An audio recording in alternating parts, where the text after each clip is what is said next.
Well, Patrick McKann, thank you for joining me on The Tea with Amanda Roley. Love having you here, and we can talk through your campaign. Thanks for joining me. Thanks for having me. Yeah. Well, we both have the tea, and I have the questions, so we'll have you spill the tea on who you are here in just a second. But first of all, let's find out, what tea did you decide to drink today? I had a green tea because I'm already over-caffeinated, and they said it was called Young Hyssop. Young Hyssop. I haven't tried that one. It looks beautiful though, and it's hot today, so that looks pretty good. Yeah. I'm sticking with my tried and true mango tea, so keeping it tropical. Well, Patrick, first of all, let's dive into it. Tell me why you decided to run for Spokane mayor. Well, I decided to run because just as a regular citizen, I found increasingly over the past couple of years that the city bureaucracy was completely out of touch with people who live in neighborhoods and pay the taxes. How so? Well, there's a couple issues that have been fairly well chronicled that I'm passionate about. We live in a residential part of Spokane, kind of a nice neighborhood where a lot of the people who live there grew up there and then bought the house next to their parents. So a lot of deep roots in the community. A lot of deep roots. Yeah. And over time, especially with Google Maps, a lot of traffic has been directed through our neighborhood. And what is your neighborhood? Well, I live on the edge of East Central and Lincoln Heights. Okay. Near the Ben Burr Trail. Okay. Seen a lot of development and changes there. I'm sure you're impacted by the north-south freeway changes, that sort of thing. Right. Yeah. Right. We're not too far from Camp Hope. Mm-hmm. Yeah, basically it's a great place to live, just like most of Spokane, but the speeding has gotten so bad in our neighborhood that we're basically afraid to let our kids go visit friends, because it seems like every week on the news somebody's getting killed, some pedestrian or biker is getting killed. And the street is completely unregulated. No speed limit signs, no end arterial signs, no stop signs, no roundabouts, no nothing. And people unfortunately have taken advantage of this, and it's known as the Altamont Speedway now. And we started just as just a couple of us talking to each other.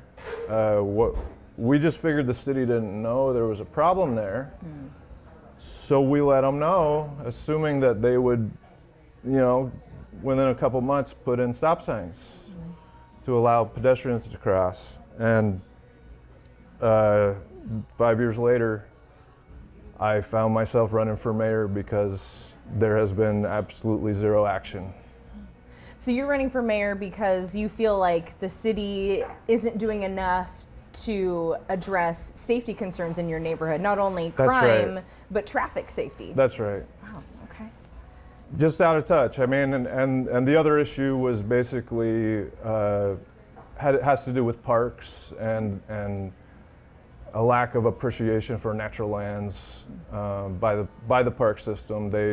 They were threatening to develop Upper Lincoln Park into a dog park, or they gave us three options: Upper Lincoln, Underhill Park, or Hazel's Creek.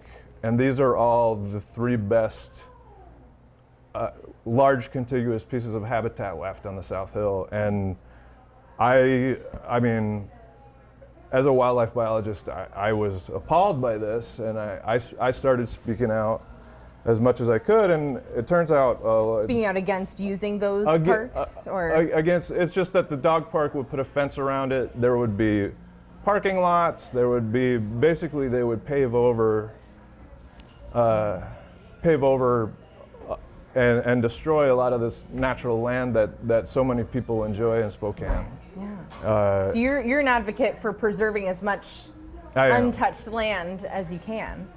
I am, and I think, and the more that I learned about, it turns out I'm not alone. There's a lot of people that this was very important to, and the dog park plan ended up being a complete fiasco up until even they tried to put it far away from it's supposed to be the South Hill Dog Park. They tried to put it at Upriver Dog Park, and all those neighbors got angry enough that Jonathan Bingle's not supporting it anymore. The Minnehaha Neighborhood Council's not supporting it, and it looks like it's dead in the water. So you've been in the trenches with kind of the figuring out where to put it. Where would you want to see the dog park put into in the city? Well, I mean, I was always advocating for putting it in somewhere that we've already impacted and we haven't destroyed the natural environment yet. This is anywhere with grass. Anywhere where we put in grass, it could have gone. It could have gone. Liberty Park might have been a good spot. It turns out they had recently approved a disc golf course, which has also been great. But my recommendation has always been that maybe we could put it in a place that is a park desert, kind of like that's already been impacted. And this a good spot on the South Hill or the lower South Hill would be on the other side of Fred Meyer's, on the east side of Ray, because that whole neighborhood doesn't have a park. And we could, as part of the dog park, we could develop a park for that neighborhood, so kids could walk to there without having to cross Ray. Okay, all right. You mentioned wildlife biologist. Yeah. You have some training there. So tell me a little bit about yourself. What do you do for a living? You're not. You've done a lot, it sounds like. A little bit of research analytics. So yeah, tell me about yourself. Yeah. Well, everyone seems to brand me as the yurt maker candidate. I've heard that, the yurt maker, yeah. Yeah, and it's true. I do build yurts. Okay. I do have a small company to do that. When did you start doing that? I built my first yurt almost 20 years ago. Okay. And it's just something, it's just been sort of a hobby that I'm trying to turn into a business. And how's business going 20 years later? Well, there's been a long, it's been a hobby so far. I recently took some time and dedicated a large chunk of time to developing a prototype that solves some of the problems that I see with yurts, and basically I'd eventually want to put them out on public land or state parks. They have 360-degree windows and a movable floor. So basically they're a dwelling that doesn't impact the environment at all, and it allows you to be a part of it. It sounds like preserving wildlife and nature, that's a passion for you. Oh, it's a passion. I mean, it's just, that's, you know, I traveled around the West for 10, 15 years working on different wildlife projects, just because being outdoors has always been a major passion for me, but it's not very lucrative. So I got into the statistical analysis part of it, where basically I collected the data, and then I learned to analyze it so that you could make intelligent decisions about management of wildlife species. But the nice thing about statistics is that it translates to any field. And so yeah, I also have been a business analyst, and I was in population health. Is the goal or hope to maybe go more full-time with this business you're trying to get up and running with the yurts, or still kind of a side hustle? Right now, my goal is to become mayor of Spokane, and to bring basically my analytical abilities to the office, so that I can help City Hall make more intelligent decisions.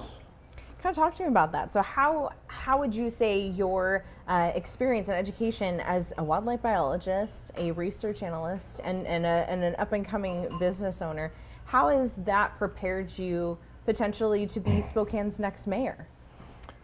Well, any issue or any problem can essentially be broken down into math.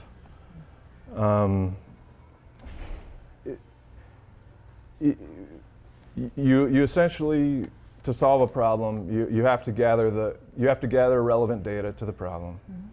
Then you have to make an analysis that respects statistical principles. Mm-hmm. And then you can make a decision based on cost or whatever beyond that.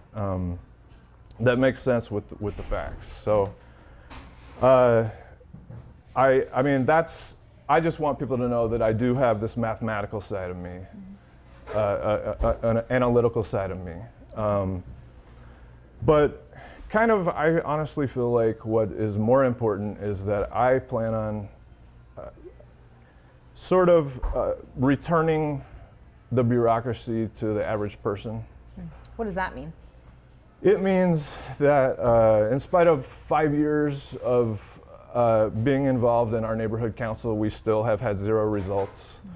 So as mayor, I would want to personally attend neighborhood councils because that is the most grassroots part of our city democracy. Yeah. And I want to empower neighborhood councils so that people can participate in the city government and their voice is being heard. Kind of lost my train of thought. No, you're good. Yeah. That leads me to just wondering how, I mean, kind of diving more into it. So what do you think are the biggest challenges that the city of Spokane faces right now, and how would you address them as mayor? Well, I will tell you, you know, I've been to a lot of neighborhood councils over the past 6 weeks since I've declared my candidacy. Sure. And every single time, one of the number one issues is traffic calming, is that there's people tearing through the streets, nobody's doing anything about it. And there are simple solutions to this that aren't being used. Stop signs and speed bumps. They're used in some parts of the neighborhood, some parts of the city, I mean. Yeah. Rockwood has a speed bump. Comstock is getting a couple speed bumps. There have been stop signs placed all around us while we've been on this fight, yet there are many, somehow it has become who you know dictates who gets stop signs. But I don't want to get too caught up in that. Sure. Because I'm more than that as a candidate. Yeah. Are there any other kind of pillars that in your campaign that you're running on that you'd like to talk about? Yes. Again, number 2. I'll just cover my top 2 first. Then my third is what I've learned that other people care about. The second one for me is basically that, you know, when I moved here 12 years ago, Spokane was sleepy. No one wanted to be here. Everybody made fun of it from Seattle, right? And now everyone wants to be here. Yeah. There's not enough places to live. Mm-hmm. Housing prices have skyrocketed. Right. So I'm just trying to look far into the future for Spokane. I mean, we need to buy land now.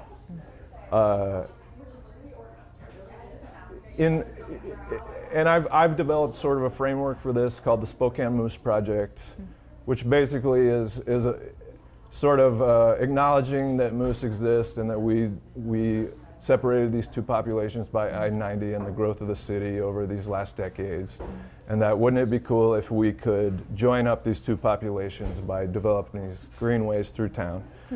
You know, and that, but it's really not about moose. It's about livability, it's about people, it's about developing hiking trails, biking lanes where you're safe. And for the most part, we've done a good job of this on the South Hill. They're still, but we need to acquire things in Glen Rose, Moran Prairie, and do it in a consistent and logical way that links up these corridors. But also, the north side basically was planned with almost no parks, and everybody has to come to the south side to go to the parks. Particularly Shiloh Hills has almost nothing. They have Friendship Park, which is a nice place, but currently most people are targeting the corner of Lincoln and Nevada. There's about 60 acres there, owned by the Douglases, that the Northeast Development District wants to develop. Other people, but it's the Douglases' property. They can do whatever they want. I just want to encourage that. Let's try to buy that. Let's set it aside. And basically, with all these purchases, I want to buy it. I want to set aside half of it as corridors and open space and parks, and link it all together. But the other half, I want to set aside for affordable housing, for permanent affordable housing, and we can partner with land trusts and low-income housing nonprofits like Habitat for Humanity, who have already developed these models and have plenty of experience. We can sell them the land, or we don't have to make money on this, but we can partner with them basically to make affordable housing that doesn't exist and nobody else is building in Spokane. Now, Patrick, I've seen reports mention you'd like to slow development, like construction on undeveloped land. But it sounds like here you're talking today, you see there is an opportunity for balance, protecting undeveloped land, but also finding space to build up the housing need that we have in our community. Can you talk about that? I mean, you're not just let's draw a line and prevent any future growth. No. But of course not. Sure. Look, I'm a builder. Besides building yurts, I've also built houses from the ground up. I basically am skilled in all of the different facets of construction, but so I have nothing against building homes. I just think we need to do it intelligently. We need to have a plan. I have some friends who live out Grandview Thorpe. They've just had this wonderful, quiet little neighborhood for as long as they've lived there, and all of a sudden somebody wants to build a 400-unit apartment complex in their neighborhood, and I'm not sure that's the right place. Certainly there's no infrastructure there. The state has already mandated a moratorium on building. There we go.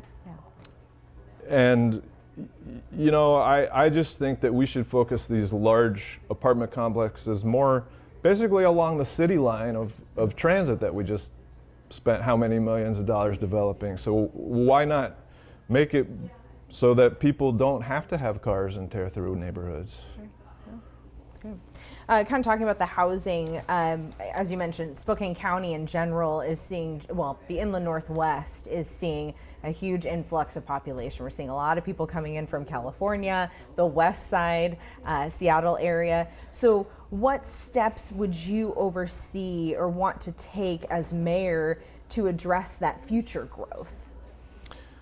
Well, this is just exactly what I'm talking about. Yeah. It's the Spokane Moose Project, aka the Spokane Greenbelt, that basically will stretch from Indian Canyon, Riverside Park, Indian Canyon, Balboa, 5 Mile, Shiloh Hills, Hilliard, and then basically this is out of the city limits right now, but it's not out of the realm of possibility that we could buy land outside the city limits. Palisades Park. Like annex some county land, or just buy it. Yeah. Okay. Or just partner with the county to buy it. Yeah. For future housing development. Partial conservation, partial affordable housing development. Okay. Stretching basically along the Bigelow Gulch corridor to Antoine Peak. And the same thing with the West Hills is just kind of a Wild West right now. I think there needs to be more of a plan to maintain some of the natural character there. And then the southern part of the city, Moran Prairie and Glen Rose. Yeah. That's good. Well, great. Let's see. So you're running up against a huge lineup this year of mayoral candidates. Tell me, what makes you stand out against your opponents? Well, one thing that makes me stand out is that I certainly feel the dysfunction of the city government. Other people, it might be some kind of intellectual exercise, but for me, it's been banging my head against the wall for 5 years, and I understand people's pain. It's not just the traffic calming. So yeah, as I've been out and about, the number one concern is always we have to do something about homelessness / affordable housing. And number two is the police don't come when I call. Those are concerns you've heard. These are the top two that I've heard so far. Yeah. So, you know, I just think what makes me unique to tackle these problems is that I am an independent. I am not in the pockets of developers. You know, I'm also not in the pockets of any national party that wants to legislate national issues in Spokane. I'm simply focused on making Spokane a better place and solving our problems. Maybe I'll just leave it there. Sure, yeah. Let's see. So we kind of mentioned this, Camp Hope.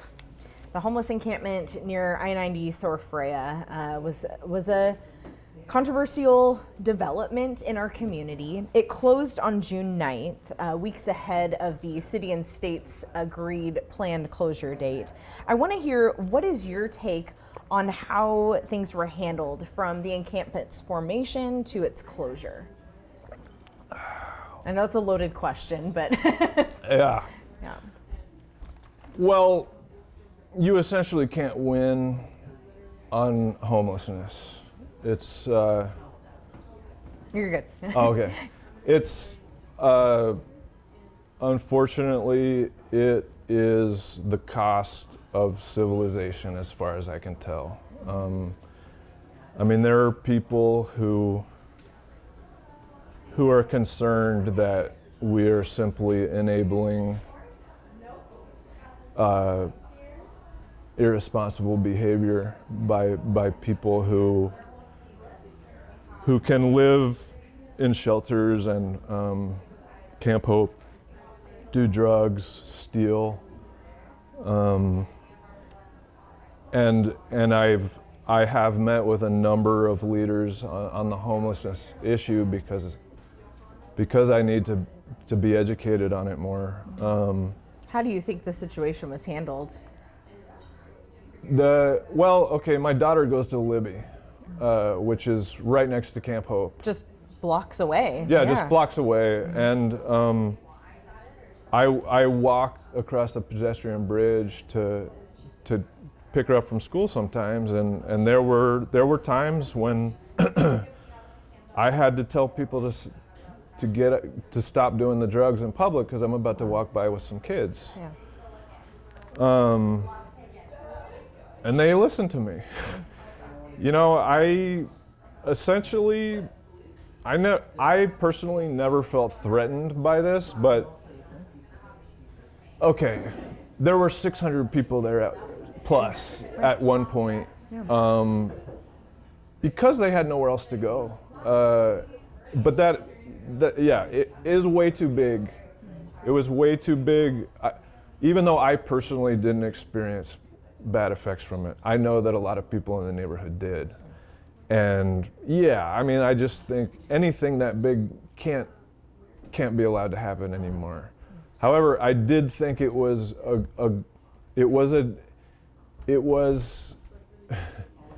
better than them sleeping in parks. It was better than them sleeping downtown. So essentially, I just think we need to stop pretending that this homeless issue is going to go away. And we have to basically accept that it's not cheap to deal with either. And then that rather than renting the Trent shelter and enriching the owner of the Trent shelter by bringing in water and sewer to the tune of millions of dollars while we continue to pay. I mean, if you rented a house, would you replace the plumbing? I mean, it's ridiculous. Well, to your point, homelessness is still, even though Camp Hope has closed, homelessness is still a concern. Well, right? and now that Camp Hope is closed, it's just exploded again into the neighborhoods. I mean, it's not something that just magically goes away. You can't just give them bus passes so they can go home. They don't have a home. So what's the answer? How would you want to address those living on the streets? Well, basically, I feel like there's roughly 4 different kinds of people who are experiencing homelessness. There are people with mental health issues. This is what my dad says. He says, and other people have told me the same thing, is in the 70s and 80s, we closed all the mental hospitals in this country. And now they have nowhere else to go. I mean, I know we have Eastern State Mental Hospital in Medical Lake, but for some reason, there's still a ton of people with mental health problems on the street. So somehow we need to help them. These are people we just need to help. They can't help themselves. There are people who can't afford the rent. And I've talked to a number of homeless people, and basically sounds like people can afford around $500 a month. And this doesn't really exist anymore in Spokane. It did up until not that long ago, until everyone decided they want to live here. Right. Secrets out, Spokane is great to live. Yeah. We have a beautiful area, right? Yeah. So do you think shelters are the answer? I mean, it's not or is it a blanket answer to a bigger problem? I mean, where do you stand with that?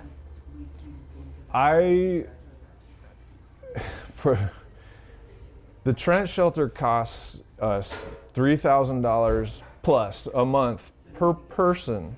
And this is simply a warehouse with beds and a couple of hoses to serve everybody for water. I don't understand why this costs $3,000 a month. I did talk to some of the management there who told me that a lot of it comes down to price gouging.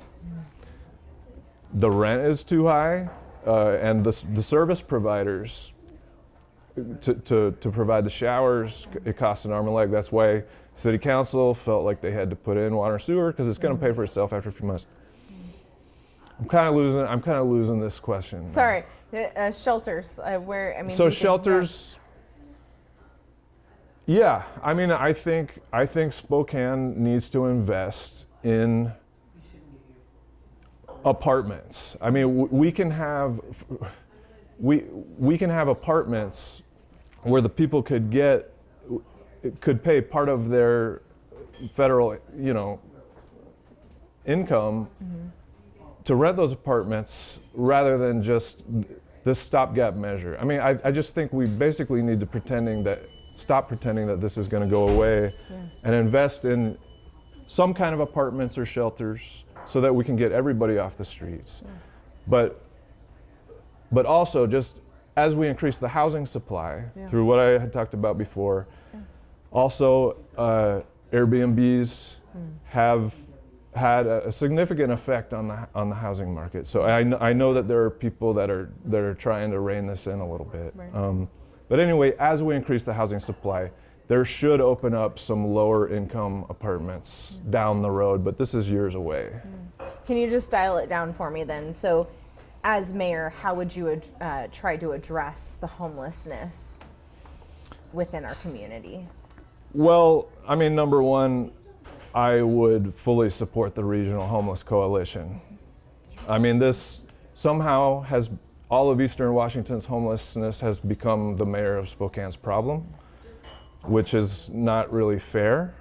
So I totally applaud Gavin Cooley's efforts to make this homeless coalition, and I would fully support it because there are people who have worked in this for far longer than I have thought about it. So bringing the experts and to the table. Well, I want to move on to a couple other points here in our community. So Spokane Police Chief Craig Meidel. Some people in our community are not happy with Chief Meidel for giving what they call special access and data information to downtown business owners. City Council, in fact, recently updated city code to allow the Office of Police Ombudsman to investigate the police chief. Right. So kind of walk me through this. Do you think the chief was justified in giving these downtown business owners this level of access and information that he did? Well, in a sense, I feel like the access and the information that he provided to them should be available to everybody in Spokane. And that's, again, kind of my strong point, is data and access and transparency. Yeah, that's your wheelhouse, all the data there. Yeah, and it's like, I mean, I could answer a lot of the questions that you have much better if I had access to data and time to analyze it. But it is actually fairly hard to find. But was the chief justified in the way that he went about providing that information? Well, I don't think it's necessarily a bad thing to be transparent and to share data with people. I think it's a good thing, but many of the citizens that I've talked to over the past few weeks are really upset that they don't have the access to the police that they think they should have. I mean, there are multiple stories of and these are just random people I talked to. I'm not looking for this. Of people witnessing crimes, witnessing even domestic abuse, witnessing people breaking into cars, breaking into houses, and they call the police and the police don't come. So I can understand why people would be upset about this special treatment, but I just feel like this special treatment should be applied to the entire population of Spokane. And there's been some controversy back and forth with current Mayor Nadine Woodward and City Council of the oversight that you should be given. So I wonder, what do you think is the appropriate level of oversight the city should have over the police chief, considering this situation? Well, as far as I can tell, the police chief only answers to the mayor currently. The City Council has control of the purse strings. But that so far hasn't produced enough of a police presence that we have enough people to respond to every day. I mean, not every day. These are actually dangerous situations that the police don't respond to. So. Yeah, I mean, I think the ombudsman was created as an independent oversight board, and I mean, of course, I fully support that. Yeah. Well, then I guess taking another step further. So, Patrick, can you tell me, if you were in Mayor Woodward's situation, the City Council calling for an investigation into Chief Meidel after the ombudsman findings came out, would you have initiated an investigation into Chief Meidel? Because Nadine Woodward has not and says she won't. I don't understand why we have an ombudsman's office if what their recommendations are not followed through with. I mean, this is essentially just a meaningless government office. So, yes. I mean, I don't know Chief Meidel personally. I would love to meet him. I would love to hear more about this situation. I don't understand the secrecy. But again, yeah, I advocate for total transparency of the police department. Yeah. To kind of continue on that route with public safety, do you feel like Spokane is safe? Can you walk around Spokane and feel safe? Yes. I mean, maybe I'm just lucky. I don't know. I mean, the more that I talk to people in other neighborhoods, the more I feel like I think I am just lucky. I mean, I don't live in a rich house. I don't live in a rich neighborhood. It's just for some reason, my neighborhood is sort of known as like a crime hole. Like not a ton of crime happens there. I mean, stuff does happen, and stuff has happened to my neighbors, but we generally only feel unsafe by the speeding drivers. You mentioned earlier some concerns from citizens about calling for police, and either they don't come or it's a very slow delay. In that realm, in that sense, do you think there needs to be diligent steps taken to increase public safety in that regard? Or? Yes. Yeah, I mean, we're 70 officers down from what we believe we should have, and even that would be a lower per capita police force than many other cities have. So I guess we don't have enough police right now. So you'd like to see more officers on the streets or hire more officers? Yeah, I mean, either that or we're gonna spend $8 million on overtime for the police officers that are there. Would that alone address public safety concerns that you or citizens have expressed to you? Yeah, I mean, I am going off limited information. I'm going off what I can glean from the city website, and I don't have personal relationships with these people. I don't have enough access to the data to make to really understand what's going on. I do know that you can speak as a concerned citizen. As a concerned citizen, we are spending $80 million a year on the police.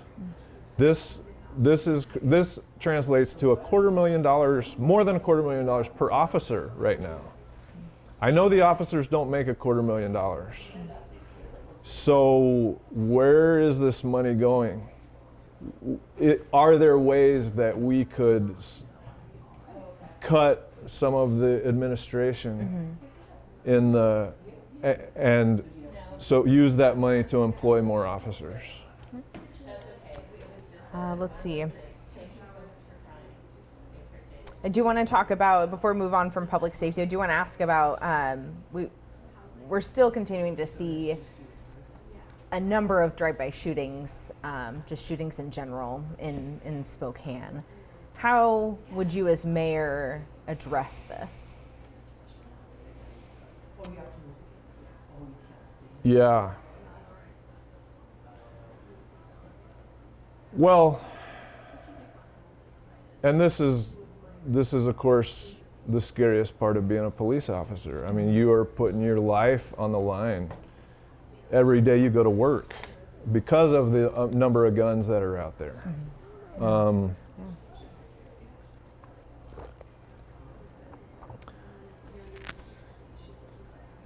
I know that gangs are a problem here, and I know that there are ways, community policing, where we can try to basically embed ourselves in this gang problem, and try to divert kids who are making terrible, stupid decisions away from gun violence. Kind of take that proactive approach. Yeah, I mean, and of course, I mean, anybody caught shooting other people needs to go to jail. But, honestly, this is a little bit out of my depth. But, I mean, you mentioned you have daughters, you're a dad, and you do see crime in your neighborhood. I know just this past year or so, Mayor Woodward had created the Violent Crimes Task Force as a diligent effort to address the shootings. Is there anything beyond that you would want to see? We kind of talked about adding more, getting those officers hired on. Do you think that would help maybe address that? This uptick in shootings that we're seeing? Yeah, I mean, I think basically the more officers that we can get in the problem neighborhoods where these gangs are currently thriving is the best thing that we can do. I want to move on to a couple other big picture city sort of thing. We have new the council president position is up for grabs as well. We have Betsy Wilkerson, current city council member, Kim Pleas, and Andy Rathman running for that seat. How would you anticipate working with them? We have somebody with council experience, somebody coming in with business experience. Kind of a mixed pot there. So how would you anticipate working with the next city council president? Because historically the mayor's office, just the context, the mayor's office and city council, they've kind of butted heads on various but also all issues in the past. So that's why I ask. Yeah. I basically don't have an agenda. Except what we've talked about. My agenda is to make the city bureaucracy responsive to the taxpayers' needs. And I will do whatever it takes. I mean, yeah, basically I want to stay in touch with the taxpayers by the steps I was talking about. And I want to have regular people to City Hall for lunch all the time. I want to have cornhole tournaments, but making a Spokane cornhole day or something. Yeah, no, I want to try to increase participation in our city government as much as possible, and I want to be Spokane's neighborhood mayor. I want to represent the people of Spokane, and I think that's what everybody's trying to do, and I don't anticipate butting heads with anybody, whoever wins. You kind of touched on this earlier, your concerns with bureaucracy within the city government. I wonder at the base level, do you believe there needs to be a personnel change within city staff?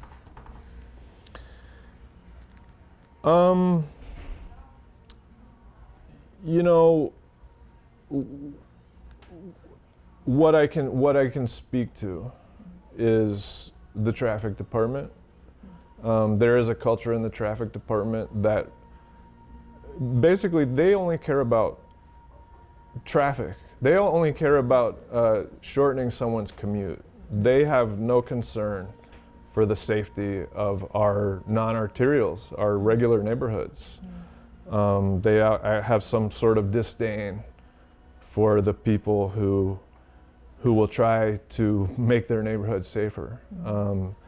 So yeah, I would say there definitely needs to be a change in that department. Do you think there needs to be a culture change within city staff? I mean, just in the last couple of years, we've seen the city administrator reports against him and his interactions with other staff, an HR director leaving abruptly, a few other positions. It seems like kind of a revolving door. What do you make of that? Well, I mean, any organization that has that much turnover is going to have some problems, and it's going to have any problems with continuity in their mission.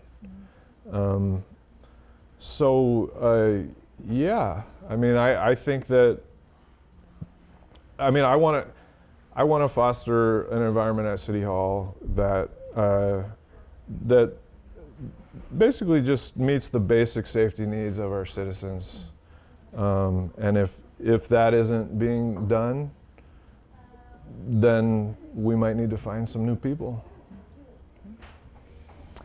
Last couple of questions here. Okay. Patrick, what do you hope Spokane looks like at the end of your term if you're elected mayor? I hope that young people can buy houses. I hope that my daughter could stay here and buy a house in 8 years or whenever. Sure. I hope that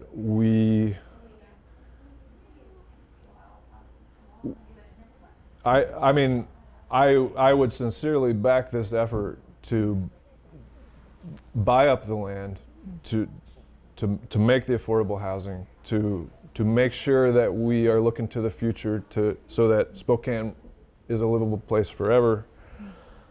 I would like to be able to meet with people at their neighborhood council and them say, thank you. You solved my problem. And last question. So Patrick, when voters go to select their candidate for the next Spokane mayor, what do you hope they remember about you? I hope that they realize that I am a creative and intelligent person who cares about Spokane and wants to structure my mayorship such that I am fully accountable to them.